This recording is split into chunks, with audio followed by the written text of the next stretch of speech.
Yeah, so I'll just start with partially news and partially advertisement for our previous Power Hour. So Dr. John Christy, who has been on Power Hour before, was appointed to the EPA Science Advisory Board, and he is an atmospheric scientist at the University of Alabama in Huntsville.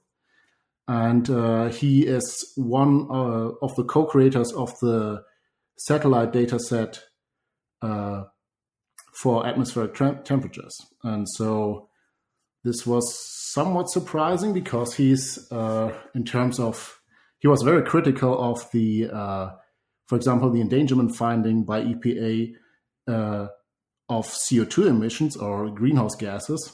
And so he's sort of a contrarian to the mainstream at EPA in this sense. And so immediately he was criticized on his positions, and as is typical in the media narrative on this issue, I think he was criticized as sort of a denier of global warming. And if you've listened to the Power Hour with Dr. Christy and read some of his material, you immediately know that this is just a smear. So he's pretty much a mainstream on the greenhouse effect itself, but he, just like us at CIP, criticizes the very vague, or not very vague, but very assertive, strong impact of that is alleged, for example, by the IPCC. So Dr. Christie is not a denier of the greenhouse effect. He's not denying that the world has warmed a little bit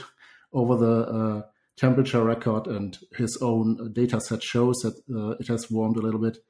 And he's just a critic of the catastrophic impacts mainly.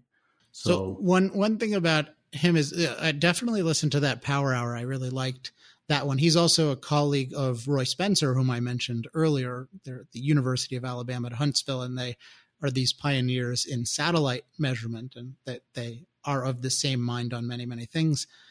I think one just note for listeners, the endangerment finding that Christy has been critical of and that Steffen mentioned, that is the fundamental legal finding, so to speak, about CO2 emissions endangering human health that has allowed it to, that is allowing a lot of government policy restricting industry in the name of lowering CO2 emissions. So that the reason why people are so out of sorts about that is because this is the endangerment finding is their legal crutch. I would call it a crutch. And thus when that crutch disappears, then so much of the government activity trying to restrict fossil fuel use in the name of CO2 becomes illegal. Whereas the endangerment finding makes it legal because it's saying, oh, well, this fundamentally endangers human health and safety.